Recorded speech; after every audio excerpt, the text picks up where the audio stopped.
ஸ்ரீ குருப்யோ நமக. அனைவருக்கும் நமஸ்காரம். இன்று சித்திரை மாதத்தின் முதல் வெள்ளிக்கிழமை. வெள்ளிக்கிழமை என்றாலே மகாலட்சுமிக்கு உகந்த நாள். இந்த மங்களகரமான நாளில் நாம் ஸ்ரீ சுக்தம் ஸ்லோகம் சொல்லி மகாலட்சுமியை வழிபடலாம். ஸ்ரீ சுக்தம் ஸ்லோகம்.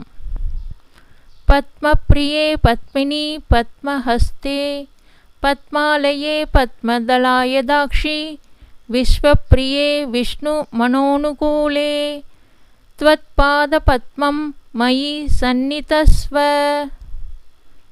பத்மப்ரியே பத்மினி பத்மஹஸ்தே பத்மாலயே பத்மதலாயதாக்ஷி விஸ்வப்ரியே விஷ்ணு மனோனுகூலே த்வத்பாத பத்மம் மயி சந்நிதஸ்வ.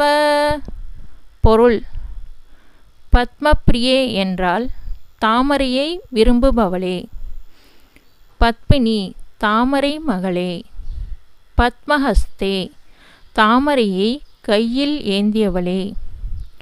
பத்மாலயே தாமரையில் வீற்றிருப்பவளே. பத்மதலாயதாக்ஷி தாமரை இதழ் போன்ற அகன்ற கண்களை உடையவளே. விஸ்வப்ரியே என்றால் உலகிற்கு பிரியமானவளே.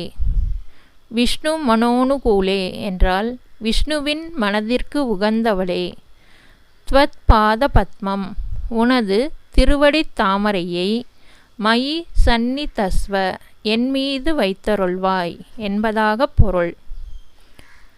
இந்த ஸ்லோகத்தை வெள்ளிக்கிழமை தோறும் சுக்கிரஹோரையில், அதாவது வெள்ளிக்கிழமை காலையில் 6 மணி முதல் 7 மணிக்குள்ளும் அல்லது மதியம் 1 மணி முதல் 2 மணி வரையும் அல்லது இரவு 8 மணி முதல் 9 மணி வரை உள்ள சுக்கிரஹோரையில் குறைந்தது 11 முறை அல்லது 54 முறை அல்லது 108 முறை உச்சரிக்க நமக்கு மகாலட்சுமியின் அருளும் சுக்கிர பகவானின் யோகமும் ஆசியும் கிட்டும்.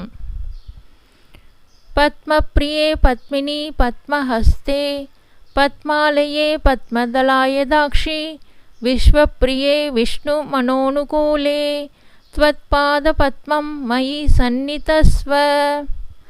சர்வம் ஸ்ரீ கிருஷ்ணார்ப்பணமஸ்து.